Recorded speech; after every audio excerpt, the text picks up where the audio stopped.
Hello everyone, आपका स्वागत है आपके अपने यूट्यूब चैनल ग्रंथ अकेडमी में। हम आज पढ़ेंगे वाच्य।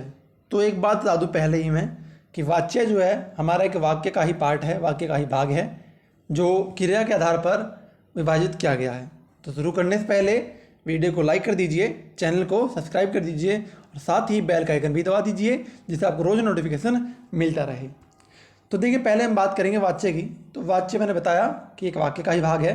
जैसे एक मैंने बताया था, देखो इंग्लिश में होता है वॉइस, इंग्लिश में होता है वॉइस, मतलब कि जो हमारा जो इसमें हेल्पिंग वर्ब जो होता है, जो हमारा हेल्पिंग वर्ब होता है वो भी, बाकी और भी जो कंडीशंस होती हैं वो हमारी किसके अनुसार है, मतलब कि सब्जेक्ट के अकॉर्डिंग है या ऑब्जेक्ट के अकॉर्डिंग है, ठीक है, तो या एब्स्ट्रैक्ट के अकॉर्डिंग है। तो ये अलग अलग तरह से विभाजित किया गया है। तो हमने इंग्लिश में पढ़ा होगा या कभी पहले पढ़ा होगा कि देखिए कि वॉइस दो तरह से होते हैं, एक्टिव वॉइस और पैसिव वॉइस। एक्टिव मतलब जब सब्जेक्ट के अनुसार काम हो, मतलब कि जो काम करे वो कौन करे, सब्जेक्ट करे, ठीक है। और पैसिव वो है जब ऑब्जेक्ट के जरिए काम कराया जाए, ठीक है। तो हमारा क्या हो जाएगा, एक्टिव पैसिव। इसी तरह वाच्य भी हमारे यहाँ पर यहाँ हिंदी में 3 प्रकार से होते हैं, ठीक है। एक तो होता है सब्जेक्ट के अकॉर्डिंग, एक होता है ऑब्जेक्ट के अकॉर्डिंग और तीसरा होता है हमारा एब्स्ट्रैक्ट मतलब भाव के अकॉर्डिंग, ठीक है। तो अलग अलग आधार पर इसे विभाजित किया गया है। तो आइए बात करते हैं, चर्चा करते हैं। तो देखिए, पहले बता दूं ये 3 प्रकार के होते हैं, कृत्रिवाच्य, कर्मवाच्य और भाववाच्य। कृत्रिवाच्य क्या होता है, जिसमें कार्य जो है कर्ता के अनुसार किया जाता है और उसी अनुसार लिंग व वचन भी कर्ता के अनुसार ही लगाया जाता है या बनाया जाता है या वाक्य में होता है। दूसरा है हमारा कर्मवाच्य। कर्मवाच्य में कर्म मतलब ऑब्जेक्ट के अनुसार उसमें लिंग या वचन होता है। भाववाच्य मतलब भाववाच्य में होता है कि ना तो कर्ता के अनुसार होता है ना ही कर्म के अनुसार होता है, ठीक है। उसका एक असाधारणता होता है भाववाच्य के अनुसार, ठीक है, तो उसे बोल देते हैं साधारण भाववाच्य के अनुसार, लेकिन वो ना ही कर्ता के अनुसार होता है ना ही वो कर्म के अनुसार होता है। एक एक करके बात करेंगे। तो आइए, पहला हमारा कृत्रिवाच्य। कृत्रिवाच्य देखिए, मैंने अभी बताया कि कृत्रिवाच्य में क्या होता है, जो हमारा लिंग वचन ये जो होता है, जैसे मैंने लिख दिया साधारणतः कि राधा गाना गा रही है, ठीक है, राधा गाना गा रही है। तो इसमें जो है हमारा गा रही है ये हमारा क्या है, क्रिया है। अब यहाँ रही है, यहाँ है राधा हमारी क्या है, एक स्त्रीलिंग है। उसी के अनुसार यहाँ जो क्रिया है वो भी हमारा स्त्रीलिंग है। रही है हमारा स्त्रीलिंग होता है, राधा भी हमारा स्त्रीलिंग है, राधा हमारा एक वचन है और रही भी हमारा एक वचन है, ठीक है। तो अब देखिए, यहाँ जो है हमारा सब्जेक्ट मतलब कर्ता के अनुसार क्रिया को लिखा गया है। मतलब अगर कर्ता एक वचन है और स्त्रीलिंग है तो क्रिया भी क्या होगा, एक वचन और स्त्रीलिंग होगा, ठीक है। देखिए, यदि वाक्य में प्रयुक्त क्रिया का लिंग व वचन, ये लिख लेना सही, वचन है ये, वचन कर्ता के समान हो, मतलब सब्जेक्ट कर्ता के समान हो या कर्ता के अनुसार हो, तो वहाँ जो है हमारा कृतवाच्य होगा, ठीक है, कृतवाच्य होगा।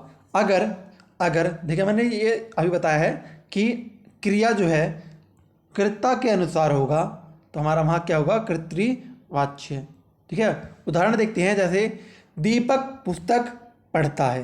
दीपक पुस्तक पढ़ता है, दीपक हमारा क्या है, एक तो पहले है पुल्लिंग है, ठीक है, और क्या है, एक वचन है। पढ़ता है ये भी हमारा क्या है, पुल्लिंग है और एक वचन है, ठीक है, पुल्लिंग है और एक वचन है। अब देखिए, दोनों में समानता है, ये पुल्लिंग और एक वचन मतलब दोनों समान है। अगर यहाँ मैं बदल दूँ, अगर मैं दीपक की जगह अंजलि लिख दूँ, देखिए यहाँ पे दीपक करता है, अंजलि भी यहाँ करता है, ठीक है। तो अंजलि क्या है, करता है, यहाँ आप देखिए अंजलि हमारी करता है। अब क्या है, ये स्त्रीलिंग हो गई, स्त्रीलिंग है और एक वचन है। पढ़ती है यहाँ भी हमारा क्या हो गया, स्त्रीलिंग है और एक वचन है। अब देखिए फिर से क्या हुआ, दोनों समान हो गए, मतलब कर्ता हमने अगर पुल्लिंग से स्त्रीलिंग कर दिया तो क्रिया भी हमारी जो है वो पुल्लिंग से स्वतः ही स्त्रीलिंग हो गई। देखिए पहले पढ़ता है था, अब है पढ़ती है। क्यों? क्योंकि अंजलि एक करता है और दीपक भी एक करता है। अब हमने पुल्लिंग से स्त्रीलिंग कर दिया तो हमारा वो क्या हो गया? पढ़ती है। ठीक है, तो मतलब जो हमारा क्रिया है वो कर्ता के अनुसार बदल गया। पहले दीपक पुल्लिंग था तो हमारा क्रिया भी क्या हो गया? पुल्लिंग। मतलब देखिए ये रहा, दीपक एक पुल्लिंग है, एक वचन है, तो यहाँ भी हमारा क्रिया जो है पुल्लिंग है, एक वचन है। अंजलि हमारा स्त्रीलिंग है, एक वचन है, पढ़ती है पुल्लिंग है और स्त्रीलिंग है। ठीक है, मतलब दोनों में समानताएं होनी चाहिए, दोनों समान होनी चाहिए, लिंग व वचन समान होने चाहिए।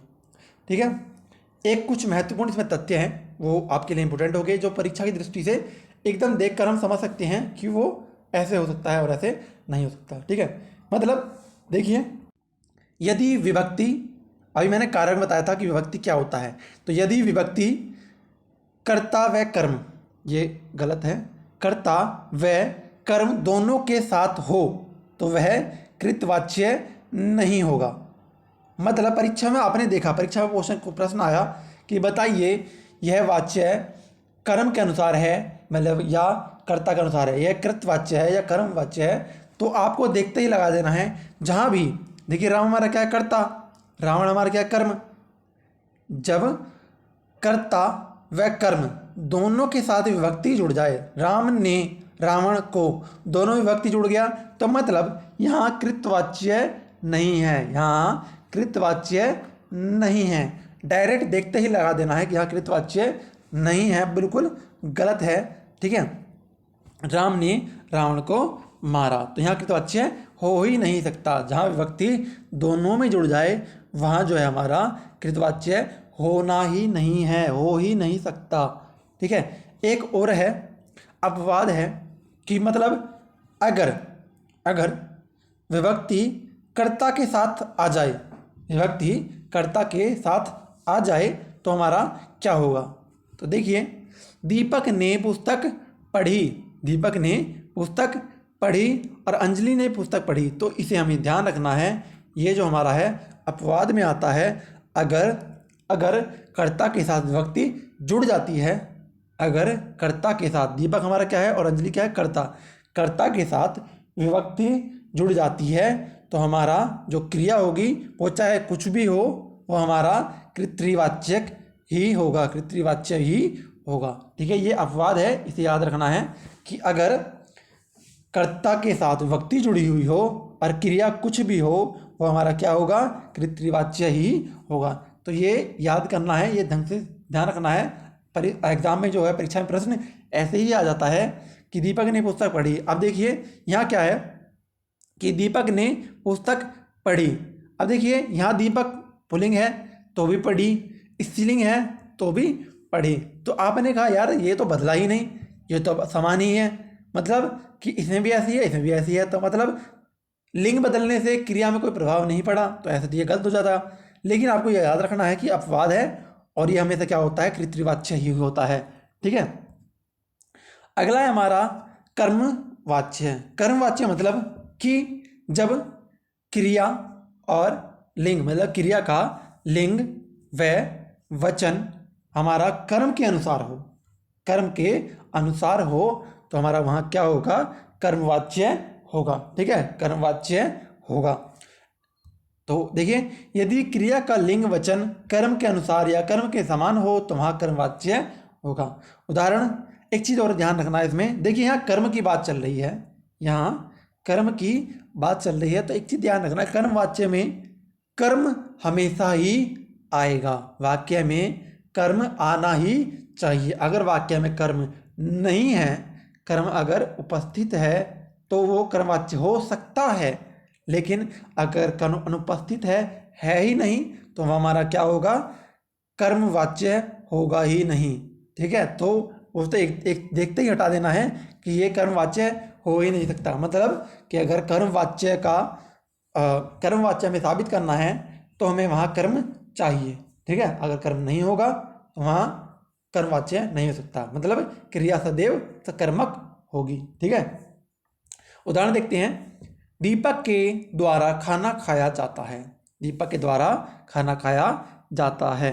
देखिए यहाँ है दीपक के द्वारा खाना खाया जाता है। खाया जाता है हमारा क्या है, एक पुल्लिंग है, पुल्लिंग है और एक वचन है। ठीक है, पुल्लिंग है और एक वचन है। और दीपक हमारा क्या है, एक कर्ता है। ठीक है, और खाना क्या है हमारा, कर्म है। ठीक है, कर्म, कर्ता और क्रिया, ये आपको पहचानना पड़ेगा। अगर नहीं पहचान में आता है तो आपको सीखना पड़ेगा। आप पुरानी वीडियो देख सकते हैं, उसमें बताया गया है कि कर्ता कर्म कैसे पहचानते हैं। ठीक है, तो दीपक क्या है हमारा, कर्ता है। कर्म हमारा क्या है, खाना। क्रिया हमारा क्या है, खाया जाता है। तो खाया जाता है हमारा क्या है, पुल्लिंग है और एक वचन है। दीपक के द्वारा रोटी खाई जाती है। देखिए कर्ता समान ही है, दीपक है, दीपक है, कर्ता समान है। लेकिन देखिए अब देखिए यहाँ क्या है हमारा, क्रिया बदल गई। क्रिया बदल गई, पहले क्या था, खाया जाता है, अब क्या है, खाई जाती है। क्यों बदला, क्रिया क्यों बदला, तो देखिए यहाँ क्या था, खाना था। कर्म क्या था यहाँ, खाना। ठीक है, अब यहाँ कर्म क्या है, रोटी, रोटी। जब कर्म खाना से रोटी हो गया, खाना क्या हमारा, पुल्लिंग है, रोटी क्या हमारा, स्त्रीलिंग है। तो जब पुल्लिंग से स्त्रीलिंग बदला तो क्रिया भी बदली, लेकिन किसके अनुसार, तो कर्म के अनुसार। जब कर्म के अनुसार क्रिया बदल जाएगी तो वहाँ हमारा क्या हो जाएगा, कर्म वाच्य। जब क्रिया कर्म के अनुसार परिवर्तित हो जाए तो हमारा क्या हो जाएगा, वो कर्म वाच्य होगा। ठीक है, तो ये थोड़ा ज़्यादा टफ नहीं है, आपको समझना है और ध्यान से पढ़ना है। ठीक है, अगला है हमारा भाववाच्य। तो देखिए भाववाच्य क्या होता है, जब क्रिया का लिंग व वचन ना तो कर्म के अनुसार बदले, ना ही कर्ता के अनुसार। जब कर्म और क्रिया के अनुसार, कर्म और कर्ता के अनुसार बदलेगा ही नहीं तो हमारा क्या हो जाएगा, भाववाच्य होगा। देखिए क्रिया का लिंग वचन व क्रिया का लिंग व वचन कर्ता व कर्म दोनों के ही अनुसार नहीं होगा तो हमारा क्या होगा, भाववाच्य होगा। ठीक है, देखिए एक चीज़ इसमें पॉइंट है, क्रिया सदैव एक वचन होगी या होगा, क्रिया सदैव एक वचन होगा और सदैव पुल्लिंग ही रहेगा। क्रिया सदैव एक वचन और पुल्लिंग होगा। अगर किसी क्रिया में आता है, वो क्रिया अगर आती है, क्या आती है, बहुवचन, कि वह खाना खा रहे थे या खाना खा रहे हैं, हमारा क्या हो जाएगा, बहुवचन। बहुवचन आते ही वो खत्म हो जाएगा, भाववाच्य होगा ही नहीं। तो मतलब वहाँ जो क्रिया होगी हमेशा एक वचन और पुल्लिंग होगी। ठीक है, जैसे दीपक से खाना, दीपक से खाया नहीं जाता, दीपक से खाया नहीं जाता। दीपक क्या है हमारा, कर्ता। ठीक है, जाता क्या है, खाया नहीं जाता, खाया नहीं जाता हमारा क्या है, ये क्रिया। ठीक है, यहाँ क्या क्रिया एक वचन है और पुल्लिंग है, जाता एक वचन है और पुल्लिंग है। ठीक है, और अगर हम बदल दें, दीपक की जगह श्याम से पढ़ा नहीं जाता। देखिए एक चीज़ बस इसे समझना है कि देखिए यहाँ चाहे दीपक हो, श्याम हो या राधा हो, सब में क्या है, क्रिया जो है हमारा पुल्लिंग है और एक वचन है, पुल्लिंग है और एक वचन है। तो क्या हुआ, तो हमारा क्या हुआ, भाववाच्य है। ना तो ये कर्ता के अनुसार बदल रही है और ये कर्म आएगा ही। देखिए एक चीज़ में इंपॉर्टेंट और है कि भाववाच्य में कर्म नहीं होगा, मतलब भाववाच्य क्या होगा हमारा, अकर्मक होगा। भाववाच्य क्या होगा हमारा, अकर्मक होगा। भाववाच्य अकर्मक होगा, मतलब उसमें कोई क्रिया कर्म नहीं होगा। तो दीपक से खाया नहीं जाता क्या हो जाएगा, अकर्मक है, और क्रिया क्या है इसमें, खाया नहीं जाता, तो हमारा क्या है, वो पुल्लिंग है और एक वचन है। पढ़ा नहीं जाता पुल्लिंग है, एक वचन है। चला नहीं जाता पुल्लिंग है और एक वचन है। देखिए दीपक क्या है हमारा, पुल्लिंग था, श्याम क्या था, पुल्लिंग था, राधा क्या है, स्त्रीलिंग है, लेकिन क्रिया अभी भी वही है, हमारा क्या हो जाएगा, वो अकर्मक है और भाववाच्य होगा। ठीक है, भाववाच्य होगा। अब समझ में क्या आता है कि जब क्रिया का लिंग व वचन ना तो कर्म के अनुसार बदलेगा ना ही कर्ता के अनुसार बदलेगा तो वहाँ हमारा क्या होगा, भाववाच्य होगा। ठीक है, तो आशा करता हूँ सबको समझ में आया होगा। तो जिसे अच्छी लगी वीडियो वो लाइक करें और चैनल को सब्सक्राइब कर दें और साथ ही बेल का आइकन भी दबा दीजिए जिससे आपको रोज नोटिफिकेशन मिलता रहे। मिलते हैं नेक्स्ट वीडियो में। जय हिंद, जय भारत।